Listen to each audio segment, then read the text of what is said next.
राधे राधे गुरुजी। राधे राधे। मेरा आपसे एक प्रश्न है गुरुजी, बोलो। कि हमें अस्थियां कहाँ पर बहनी चाहिए? अस्थियां जो होती है ना, मृत्यु हो जाती है, तो हमें अस्थियां कहाँ पर बहनी चाहिए? गंगा जी में। गंगा जी में। लेकिन गंगा जी में तो कहते हैं कि सब लोग वहाँ पे गंदगी करने से बहुत सारी गंदगी हो रही है वहाँ पे। अस्थियों से गंदगी नहीं होती, गंगा मैया की यही तो विशेषता है कि इतनी अस्थियां हड्डियां डालने पर भी सारी हड्डियां घुल जाती हैं उस जल में, एक भी हड्डी आपको गंगा के तट पर ना मिलेगी। यही तो प्रभाव है गंगा जी का। गुरुजी, हमारे गुरुजी ने बताया है कि वहाँ पे एक जो मछली रहती है ना, पहले उसके नेत्र थे, लेकिन ये जो अस्थियां जाती हैं ना तो उसके नेत्र चले गए हैं। उसकी जो प्रजाति है ना, उसके बच्चे उसकी वैसे ही होते हैं, यानी कि उनकी आगे चली जाती हैं, तो उनका जीवन कुछ तो मर ही जाते हैं और कुछ तो पास में आते हैं गंगा तट के पास, तो किसी भी तरह उन्हें पकड़ लिया जाता है। तो मेरा आपसे यही प्रश्न है, तो हमें क्या करना चाहिए गुरुजी? कहाँ पर अस्थियां बहाना चाहिए? अरे गंगा जी में बहाओ, बस गंगा जी में बहाएं। और कहाँ तुम्हारा विचार, नाले में डालोगी क्या? आपसे ये विचार है कि हमें नाले में डालोगी क्या? नहीं गुरुजी, मेरा आपसे ये कहना, जो उसमें जो जीव रहते हैं, जीव जंतु, उनको कोई क्षति नहीं पहुंचती। ये पुरानी परंपरा है। हड्डियों से, राख से वहाँ के जलचर जितने गंगा के हैं उन्हें कोई क्षति नहीं होती, कोई क्षति नहीं है। ये सब जिसने बोला होगा वो अपने हिसाब से बोल रहे हैं, लेकिन आज तक कोई क्षति नहीं है। कोई भी मछली परेशान नहीं है, कोई भी जीव जंतु गंगा का परेशान नहीं है अस्थियों से। गुरुजी, एक और प्रश्न है, राधा रानी का कृष्ण के साथ विवाह हुआ है? हाँ हुआ है। हुआ है? हाँ, भांडीर बट में। धन्यवाद गुरुजी। राधे राधे गुरुजी। ठीक है, खुश रहो।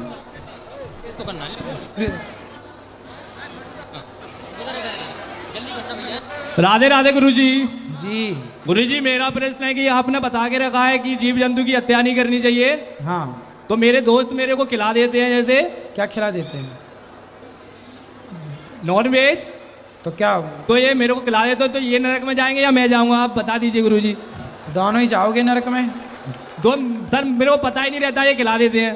अरे तो ये तो धोखा हो गया ना। ये दोस्त नहीं है पर ये धोखेबाज है। हाँ गुरुजी। ऐसा दोस्त जो आपके परमिशन के बिना खाने में मांस मिला के आपको खिलाए, ये तो छल हो गया ना बेटा। गुरुजी वो आया है, आप उससे बात कर सकते हैं गुरुजी। बात कराओ।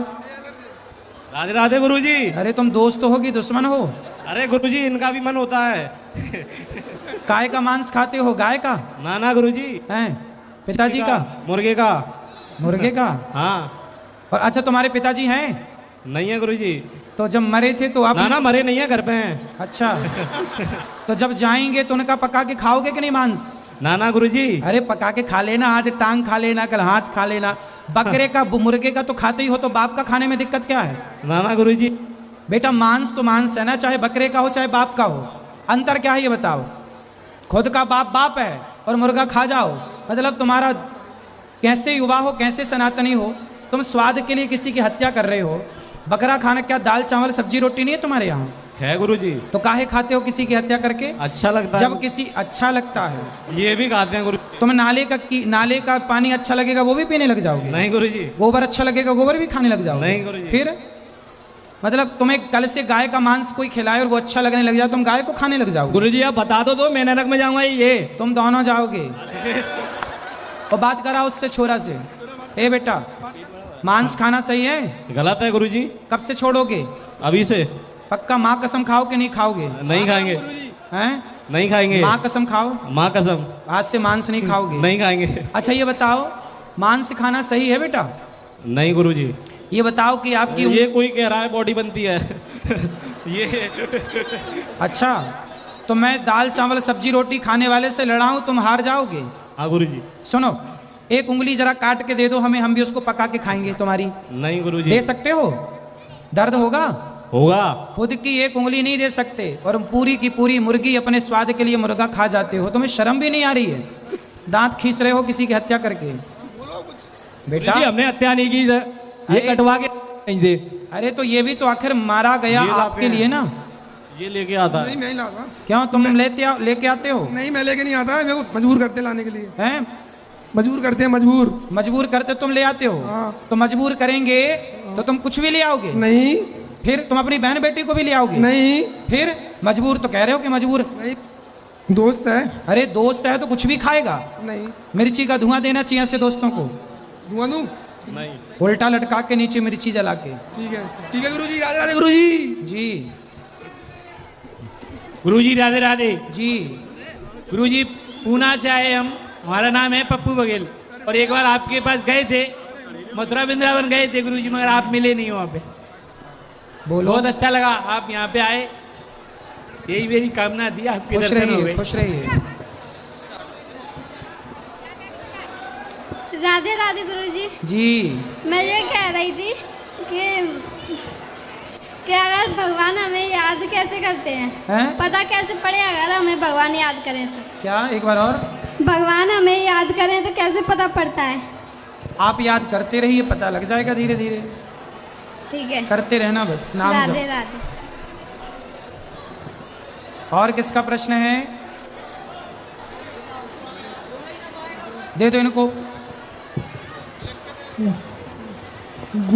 गुरुजी नमस्ते, मेरा नाम अशोक है और मैं बोलना चाहता हूँ रामकृष्ण देव कौन थे? रामकृष्ण कृष्ण जी, राम जी कौन थे? रामकृष्ण परमहंस। रामकृष्ण परमहंस कौन थे? रामकृष्ण परमहंस कौन थे? स्वामी विवेकानंद जी के गुरुजी थे, बहुत अच्छे संत थे, उन्होंने भगवान का, माँ भगवती का साक्षात्कार किया, ऐसे संत थे रामकृष्ण परमहंस। ठीक, चलो वहाँ दे दो पीछे बच्चों को। ठीक है, राधे राधे गुरुजी। जी जी कोट कोट प्रणाम आपके चरणों में। जी। गुरुजी कल गुरु दीक्षा दोगे, आपको अकेले ही लेना चाहिए कि जोड़े से लेना चाहिए? कैसे भी ले सकते हैं। ठीक है, धन्यवाद। राधे राधे। आगे लाओ, आगे राधे राधे गुरुजी। मेरा प्रश्न ये है कि भगवान के जब हम पैर छू सकते हैं तो फिर माता पिता की क्यों नहीं छू सकते? तो माता पिता, क्योंकि माता पिता आपको लक्ष्मी मानती है ना, वो आपको कन्या, हमारे यहाँ कन्याओं की पूजा होती है लक्ष्मी मानकर, इसलिए माँ बाप कन्याओं के पाँव छूते हैं। कुछ जगह बच्चियाँ छूती भी हैं माँ बाप के पाँव। तो मेरा दूसरा प्रश्न ये है कि हनुमान जी के सामने सकते हैं? हनुमान जी से हमें रोका जाता है पूजा करने से, क्यों, ऐसा क्यों? नहीं रोका जाता, कर सकते हैं पूजा। हमारे यहाँ पे मंदिर है, हम अगर उधर चले भी जाते हैं तो उधर से हटा दिया जाता है हमें। तो दर्शन करो, मानसिक पूजा करो, स्पर्श क्यों करना? स्पर्श कोई भी मंदिर में केवल पुजारी जी भगवान को स्पर्श करें, पूजा पाठ करें, आप दर्शन करो। और ये भी कहते हैं कि हनुमान चालीसा नहीं पढ़नी चाहिए। पढ़ना चाहिए, जो यह पढ़े हनुमान चालीसा, जो भी पढ़ेगा सबके लिए लिखा है। Thank you. राधे राधे गुरुजी। मेरा ये है कि मेरी एक फ्रेंड है, उसके पिताजी मतलब भगवान को नहीं मानते, तो मेरे से बोलते हैं, मैं कान्हा जी को बहुत मानती हूँ, तो बोलते हैं कि तुमने भगवान को देखा है जो इतना मानती हो? अगर भगवान होते तो लड़कियों के साथ जो गलत हो रहा है वो नहीं हो रहा होता। कौन बोल रहा था? मेरी फ्रेंड है, उसके पापा। कहाँ है वो? इधर तो नहीं आए, वो चाहते नहीं है ऐसे। उनको बोलना, मेरी ये बात, ये वीडियो उन तक पहुँचाना, उनसे बोलना। उन्होंने बोला कि यदि भगवान होते तो बेटियों के साथ गलत क्यों होता, ऐसा पूछा। उनको बोलना कि भगवान ने तो सबको सद्बुद्धि दी है, सब कुछ अच्छा बनाया है। भगवान को दोषी बनाने वालों से पूछना कि क्या माँ बाप दोषी नहीं है? कि बेटे को अच्छे संस्कार दिए होते तो वो किसी बहन बेटी को छेड़ता ही क्यों, बलात्कार करता ही क्यों? माँ बाप ने जो संस्कार नहीं दिए, बच्चे बिगड़ गए, क्या माँ बाप दोषी नहीं है? क्या आज समाज में अश्लील मोबाइल पर चित्र आते हैं, क्या वो अश्लील चित्र जिम्मेदार नहीं है? क्या सरकार को उन अश्लील चित्रों को नहीं रोकना चाहिए, अश्लील वीडियो को नहीं रोकना चाहिए? तो सब कुछ भगवान पे जाके लोग टिक जाते हैं, लेकिन समाज अपनी गलतियां, अपनी अपनी कमियां कहाँ हैं उसे देखने को तैयार नहीं है बेटा। धन्यवाद। हर वो माता, बलात्कार करने वाला यदि लड़का है तो उसके माँ बाप जिम्मेदार हैं। क्यों नहीं आपने समय से अच्छे संस्कार दिए, नारी का सम्मान करना क्यों नहीं सिखाया? वो लोग जिम्मेदार हैं जो उसके साथ बैठ के गंदी गंदी, वो बॉलीवुड जिम्मेदार है जो अश्लील पिक्चर बनाता है, अश्लील मूवियाँ देख देख के बच्चे आजकल उत्तेजित हो जाते हैं। वो लोग जिम्मेदार हैं जो आजकल मोबाइल पे गंदी गंदी वीडियो चल रही हैं, सरकार क्यों नहीं रोक रही है? जब गंदगी देखोगे तो गंदे विचार ही ना आएंगे, फिर वही क्रियान्वित होगा, वही करोगे। इसलिए भगवान को दोष देने से पहले समाज के इन लोगों का भी दोष है, उन्हें भी दोषी करार दिया जाए। और मैं आपके पीछे जो कान्हा जी हैं उनको देख सकती हूँ एक बार? हाँ देख लीजिए, उधर पास में आके। हाँ हाँ भी देख लीजिएगा, वहीं से देख लो, आंखों को जूम कर कैसे। राधे राधे गुरु जी। गुरुजी, अगर जैसे अपन चुगली निंदा ना सुनना चाहो, कोई जबरदस्ती सुनाता तो उसका पाप लगता है क्या? कौन सुनाता है आपको? कोई अगल बगल या कोई घर का ये कहीं बैठे हैं तो आपकी पड़ोसन सुनाती है? नहीं, पड़ोस नहीं, कहीं जाते हैं, अपन घर परिवार में ही कहीं जा रहे हैं, कोई तो चुगली आपको करता है। बोल दिया करो कि हमें ये मत सुनाओ, और यदि वो सुनाए तो उठ के चल पड़ो, अपना काम करो, ना सुनो। गुरुजी, मेरे पति आपके बहुत बड़े फैन हैं। वो रात को आदमी गम में शराब पीता है, वो दूध पी पी के आपके प्रवचन सुनते हैं। ठीक है। और वो शराब तो नहीं पीते? नहीं, नहीं, नहीं। चलो अच्छा। धन्यवाद। राधे राधे गुरुजी। हाँ गुरुजी, मेरा ये प्रश्न है कि एकादशी का व्रत करना चाहिए कि नहीं करना चाहिए? करना चाहिए। जो कहते हैं एकादशी का उद्यापन नहीं करते तो हमें पाप लगता है। कौन बोलता है? हमारी सास। कहाँ है? वो भगवान की पूजा नहीं करती गुरुजी। वो किसकी करती हैं फिर? रामपाल की। अरे तो भाई बुद्धि भ्रष्ट है सास की। ले आना, कथा में समझाएंगे। वो नहीं आते, सास ससुर वो नहीं आते। हाँ, उनकी बुद्धि भ्रष्ट है, फिर हमें अभी पूजा नहीं करने देते हैं। आप तो करो, उनकी छाती पे चढ़ के करो, सास की।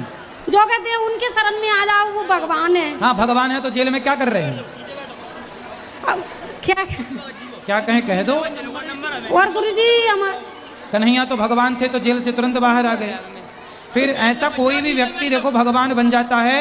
भगवान कोई इंसान नहीं हो सकता, सदा भगवान भगवान रहेंगे। हम इंसान ही रहेंगे सदा, हम भगवान ना हो पाएंगे, है ना। तो कोई भी आजकल किसी भी अरे गहरे नत्थू खैरे भी भगवान बना के लोग बिठा देते हैं जबरदस्ती। और गुरुजी जी कहते हैं कि जब मेरा बेटा आज बीमार रहता है तो उसकी पूजा कर ले तो सही हो जाएगा। तुम पूजा कर रहे हैं भगवान की, तो जो सही के नहीं हो रहा है। क्या बीमारी है इसको? उसको जो अस्थमा है, अस्थमा। अरे योग किया कर बेटा, ये सब ठीक हो जाएगा। क्या करोगे? योग। योग करिए, कोई बीमारी नहीं है तो बच्चे हैं, ये चलता रहता है। योग कराओ, योग से ठीक होगा। और गुरुजी जो मोबाइल बहुत चलाता है, हद से ज्यादा मोबाइल चलाता है। तो बेटा मोबाइल ना चलाओ, उससे बात कर लो गुरुजी। कराओ। अरे नहीं चलाता। हाँ, आशीर्वाद दे दो गुरुजी। जी। बहुत मोबाइल चलाता है गुरुजी। मोबाइल नहीं चलाना अब, ठीक। राधे राधे गुरुजी। जी। जी, व्यास गद्दी की परिक्रमा पुरुष कर सकते हैं या नहीं, और कर सकते हैं तो इसका महत्व क्या है, और महिलाएं सुबह सुबह करती हैं तो उसका महत्व क्या है? प्रत्यक्षः कृष्ण एव ही, भागवत जी भगवान का वांगमय स्वरूप है। तो भागवत जी की परिक्रमा करना मतलब भगवान श्री कृष्ण की परिक्रमा करना। भगवान के 24 अवतारों का वर्णन है, मतलब भगवान के 24 अवतारों की परिक्रमा करना। गंगा का वर्णन है, यमुना का वर्णन है, भागवत जी में समस्त नदियों का वर्णन है। तो भागवत जी की परिक्रमा करने मात्र से संपूर्ण तीर्थों की परिक्रमा करने का फल प्राप्त हो जाता है। पुरुष लगा सकते हैं या नहीं? हाँ, लगा सकते हैं। हेलो, राधे राधे महाराज जी। जी। मेरे अपने सनातन धर्म में भगवान बहुत सारे हैं, लेकिन मैंने समस्या को ढूंढ लिया है। हर भगवान को किसी न किसी रूप में पूछता हूँ। कृष्ण भगवान को बच्चे के रूप में, और भोले बाबा गुरु के रूप में, हनुमान जी को बड़े भैया के रूप में मैं समस्या ढूंढ ली है, और अपने बच्चे को मैंने भगवान के मतलब समर्पित कर दिया। क्या मैंने गलत किया कि सही किया? सही है, सही है। जी धन्यवाद। खुश रहिए। राधे राधे गुरुजी। हाँ गुरुजी, आपके चरणों में प्रणाम। खुश रहिए। और ये पूछना चाहता हूँ कि अब कलयुग में भगवान कब अवतार लेंगे? कलयुग के अंत में संबल ग्राम में विष्णु यश नाम के ब्राह्मण के घर में कल की भगवान। और अभी जो इतनी कथाएं हो रही हैं उसके बावजूद ये पाप धरती पर क्यों बढ़ रहा है? कहाँ पाप है? मतलब लोग बाग फिर भी पाप की ओर अधिक जा रहे हैं। मतलब तो पाप और पुण्य तो दोनों ही रहेगा संसार में, सदा से रहा है। हाँ। कथाओं से कंट्रोल है पाप। आप पाप करते हो? नहीं, हम तो नहीं करते। फिर कंट्रोल है, आप नहीं करते तो कंट्रोल है। ठीक। और कथा सुनने के या फिर अपने धर्म से जुड़ने के क्या फायदे हैं? क्या फायदे? गाली सुनने के क्या फायदे हैं? वो तो गाली सुनने से गुस्सा आता है ना। बिल्कुल। जैसे गाली सुनने से क्रोध आ जाता है, ऐसे कथा सुनने से कृष्ण आ जाते हैं, मन में हृदय में विराजमान हो जाते हैं। अच्छा। जैसे गाली सुनने से मन अशांत होता है, ऐसे कथा सुनने से मन शांत हो जाता है। तो कथा सुनने के फायदे हैं, मन की शांति। जय श्री कृष्णा गुरुजी। जी। वो चरण स्पर्श गुरुजी, मेरे को आपसे 2 प्रश्न पूछने हैं। एक प्रश्न, जो यदुवंशी हैं वो सभी श्री कृष्ण भगवान के वंशज हैं या फिर भगवान श्री बलराम के भी वंशज हैं? भगवान कृष्ण के पुत्र हुए अनिरुद्ध जी। प्रद्युम्न। प्रद्युम्न जी के पुत्र हुए अनिरुद्ध। अनिरुद्ध के पुत्र हुए वज्रनाभ। जब भगवान अपनी लीला पूरी करके जाने लगे तो 56 करोड़ यदुवंशी भगवान के संग चले गए। लेकिन वज्रनाभ बचे। तो आज जितने भी यादव इस धरती पर हैं ये सब उस वज्रनाभ की संतान है, मतलब भगवान श्री कृष्ण का ही ये वंश है। जी गुरुजी, एक और सवाल पूछना था। ये जो आजकल के यूथ है वो और जो बढ़ती जनता है ये दावा करती है कि जितने भी हम यदुवंशी हैं वो भगवान श्री कृष्ण के हम वंशज नहीं है, हम मतलब और किसी के वंशज हैं। कौन कहता है ऐसा? ये मतलब आजकल की यूथ है, ये बोलती है कि भगवान श्री कृष्ण यदुवंशी नहीं थे, वो मतलब अहीर नहीं थे और यदुवंशी अलग हैं। बोलते हैं कि हम यदुवंशी हैं, हम ये हैं, मतलब जो आजकल के लोग हैं। उनको अच्छा मिर्ची का धुआं देने की जरूरत। जी गुरुजी। पनहा, अच्छा पनहा मारो। गुरुजी जय श्री कृष्णा जी। जो पूछ रहा हूँ कि अगर हम पढ़ाई के साथ साथ पूजा भी करें तो हमारे क्या ज्यादा नंबर आएंगे? पूजा भी करो और मन लगा के पढ़ो, तो दोनों करेंगे तो आ जाएंगे ज्यादा नंबर। हाँ, मन लगा के पढ़ोगे तो नंबर अच्छे आएंगे। गुरुजी आपके चरणों में प्रणाम। जी। मेरा एक प्रश्न है, तो जैसे गुरु होते हैं जो गुरु दीक्षा ली जाती है, अगर वो उनका स्वर्गवास हो जाए तो क्या दूसरा गुरु को बना सकते हैं? हाँ, तो गुरु का कभी ना कभी तो स्वर्गवास होगा ही, तो फिर ऐसे कितने बदलते रहोगे, इसलिए जो है उन्हीं का मंत्र जपते रहो बस। नहीं, जैसे गुरु दीक्षा ली थी पहले, हाँ, वो उनका स्वर्गवास हो गया, अब क्या दूसरा गुरु बना सकते हैं? अरे मंत्र याद है कि नहीं? एक मिनट, मंत्र याद है? हाँ, तो मंत्र का जाप करते रहो, जरूरत नहीं है। अच्छा, दूसरा, जैसे किसी के घर में माता पिता ने कोई एमाल नहीं किया, शराब वगैरह कुछ नहीं पी, अगर उसकी औलाद अगर कर रही है गलत काम, तो दोष किसको लगेगा? देखो, जो गलत काम कर रहा है दोस्त उसी का लगेगा, पर माँ बाप का भी दोष माना जाता है कि भाई आपने क्यों नहीं सिखाया पढ़ाया। अच्छी शिक्षा दी, ठीक है, सब कुछ अच्छा किया, फिर भी थोड़ा सा दोष तो माँ बाप का रहेगा। बाकी संगत गलत पड़ेगी। हाँ, संगत का दोष है, बच्चे का भी दोष है। तो पिता माता दोषी हैं? नहीं, दोषी बहुत ज्यादा नहीं है वो। कोई माँ बाप नहीं चाहते कि मेरा बच्चा गलत रास्ते पर जाए, पर वो जाता है तो उसी बच्चे का दोष है। लेकिन माँ बाप को अपना कर्तव्य पूरा करना चाहिए, बढ़िया पढ़ा लिखा के संस्कार देना चाहिए। महाराज राधे राधे जी। पहले तो मैं आपका धन्यवाद दूंगा कि आपने बता दिया कि सारे यादव कृष्ण भगवान जी के वंशज हैं। जी। महाराज मेरा एक प्रश्न है आपसे कि पिता के संपत्ति पर पुत्र का अधिकार होता है। ठीक है। तो जितने भी कृष्ण भगवान के मंदिर हैं, आज हम लोग भी जाते हैं तो कहीं ना कहीं हमें एक मीडिएटर कह लो आप, तो वो पूरा ब्राह्मण समाज का अधिकार है उन पर। तो मेरे जो मानना है, या सनातन धर्म के सबसे ज़्यादा आगे बढ़ाने में कृष्ण भगवान जी का बहुत योगदान रहा। आज आप इस गद्दी से प्रचार प्रसार कर रहे हैं, तो सब यादव समाज का जितने भी कृष्ण भगवान के मंदिर हैं उन पे अधिकार पूजा में वहाँ होना चाहिए या नहीं? आप एक मंदिर बनाओ। नहीं महाराज साहब, आप एक मंदिर बनाओ भगवान श्री कृष्ण का, और फिर आप खुद पूजा करो। क्योंकि जो कृष्ण है वो कृष्ण, केवल आप ये मत कह दो कि ये हमारे हैं, कृष्ण सबके हैं। आप उनके वंशज हैं, ये बात सही है, पर आप ये कह दोगे कि ये हमारे हैं तो दूसरे कहेंगे क्या वो हमारे नहीं है? भगवान पर सबका समान अधिकार है। कृष्ण का एक मंदिर आप बनाइए और उस मंदिर की पूजा आप खुद करिए, कोई रोकने वाला नहीं है। जिसने जो बनाया है वो कर रहा है। नहीं, मंदिर बनाने वाले वो लोग नहीं है ना जो पूजा कर रहे हैं।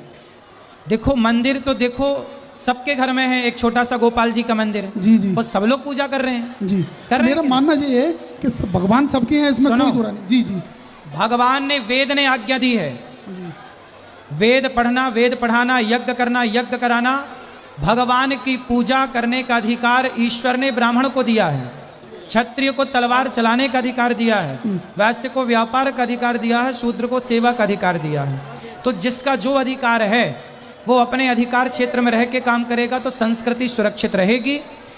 ब्राह्मण जितनी श्रद्धा से, जितनी आत्मीयता से, चूंकि गरीब है, ब्राह्मण गरीब होता है, वो समर्पित रहता है भगवान में। देखो ना, ब्राह्मण जितने बढ़िया से पूजा करता है मंदिर की, आप खुद करके देख लेना, आप खुद ना कर पाओगे इतने अच्छे से। महाराज ज़्यादातर ऐसे लोग हैं जो कर सकते हैं, फिर भी मैं आपका धन्यवाद दूंगा। राधे राधे। राधे राधे महाराज जी। महाराज जी, धर्म और पाखंड में क्या अंतर है? पाखंड बिल्कुल पाखंड है, धर्म बिल्कुल भगवान का वांगमय स्वरूप है। रामो विग्रहवान धर्म, राम को ही धर्म कहते हैं। जी महाराज। जी। जय हो महाराज जी। भाई एक मिनट। राधे राधे गुरु जी। मेरा एक सवाल है छोटा सा। हाँ? कि आज से 50 साल पहले या 55 साल 60 साल जो मन पहले थे वो आज क्यों नहीं है? क्या जो मन पहले थे लोगों में वो आज ऐसा क्या हो गया है कि लोगों में मतभेद हो गए हैं लोगों में? इसलिए मतभेद हो गए हैं क्योंकि आज लंबे समय तक भारत गुलाम था। वो गुलामी की परछाई अभी गई नहीं है, क्योंकि वर्षों तक हम लोग आपस में लड़े हैं। तो जब वर्षों तक लड़ाइयाँ हुई हैं तो अभी मन मिलने में टाइम तो लगेगा। ऐसा कब होगा जब लोगों के मन मिलेंगे आपस में? होगा। कब अंदाज एक लगभग क्या आइडिया आपका कि कब हो सकता है ऐसा? आप कथा सुनने लग जाएं। कल जो हमने बात कही थी कि हम 4 भाई हैं, वो कल की बात फॉलो कर लो तो आज ही मन मिल जाए, आज ही हम एक होके खड़े हो जाएं। इसमें क्या है? नहीं वो तो ठीक है आपका कहना कि अपन एक हो जाए तो मन मिल जाए, लेकिन सभी का क्वेश्चन है ये, तो मेरा अकेले का नहीं है प्रश्न ये। सभी तो देखो, हम पहले अपना करें, अपना मीन्स अपने मन को ठीक करें। हम और आप पहले गले मिल के रहें। जब हम प्रेम से रहेंगे, जैसे ये बड़ा गांव है, ठीक है, इस गांव के लोग जब प्रेम से रहते हैं ना, तो दूसरा गांव कहता है कि यार उस गांव के लोग रहते तो हम भी रहें, तो दूसरे गांव के लोग भी रहने लग जाते हैं। नहीं आप भी थोड़ा सा अपने मन से ये कहें कि सभी लोग ऐसा कुछ करें जैसे लोग इकट्ठे होकर रहें। कल हमने कहा तो कि हम एक पिता की संतान है, 4 भाई हैं, इससे बढ़िया बात और क्या हो सकती है संगठन की, जो हमने कल कही। ठीक है साहब, राधे राधे गुरु जी।